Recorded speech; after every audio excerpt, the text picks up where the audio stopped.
The SCU Lightning Complex Fire, one of the largest group of fires here in California. It spans 7 counties, including Contra Costa, Santa Clara, and all the way up to Stanislaus.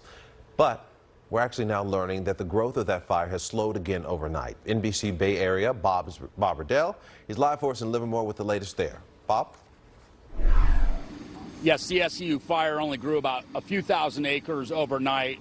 Percentage-wise, that's very low, which is a good thing. Behind us here on Greenville Road in Livermore is the temporary helibase that's been set up by CAL FIRE, and you can see the air operations have resumed. They've been going on for a few hours this morning. You're looking at right there, that's a Type 1 helicopter, and now will be going back out over to the fire, which is several miles away, either to do air traffic control operations or recon. We've also seen Type 2s out here, another type of helicopter ferrying firefighters from hard-to-reach places, and Type 3s. They're the largest. They've been heading out to do water drops on the front lines. The SCU fire grew, as I mentioned, by a few thousand acres overnight, now just over 347,000 acres, still only 10% contained.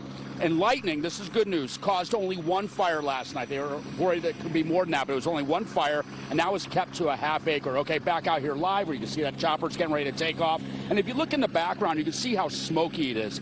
That's because right now there's a marine layer, which is good for firefighters. It raises the humidity, it slows down the fire. This is expected to lift later today. There's also been an evacuation warning that has been extended to the southern borders of Livermore and Pleasanton. Now, this is not for people within the city limits. This is for people in the southern part, south of the city. But there are a number of residents, however, including my wife, who've expressed concern about whether this fire, which again is still miles away, are concerned about whether it could encroach into their neighborhoods. Could you envision a scenario where it gets into the city of Livermore or the city of Pleasanton? It might butt up against the cities. We will put every and all resources in the path of civilians if something like that happens. Unless we have something like a Santa Rosa, it doesn't generally burn into towns like that. Because we don't have the woods around us? Yeah, you just don't have fuel. Right. I mean, concrete doesn't burn, stucco doesn't burn. They all burn slow. And we have vineyards and we have dry grass. Yeah, we have lots of buffer. Here's time-lapse video from overnight of the fire burning over Mission Peak and Fremont. And then back out here live, another one of those Type 1 helicopters taking off from the helibase here on Greenville Road in Livermore is now heading in a westerly direction, perhaps towards Fremont, where we just saw that time-lapse video that I was mentioning. This fire is now the 3rd largest in state history. CAL FIRE expects to be fighting this for a while. The weather is expected to change over the next couple of days for the worse.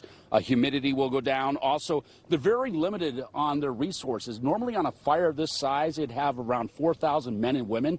Right now, they have just over 1,300. And the reason is, if you recall, the weekend before, there were around 12,000 lightning strikes that started 500 fires throughout the state. So they sent all these crews out there. Well, they're just overextended. And one firefighter was telling me this morning they saw a crew from Texas. That gives you a sense of just how far out they've put the call for more reinforcements, and there's still hundreds of outstanding requests. Marcus. Yeah, I know they're expecting even more. I know the governor was just saying yesterday they were even going as far as Canada to ask for assistance. So hopefully we get more in very soon.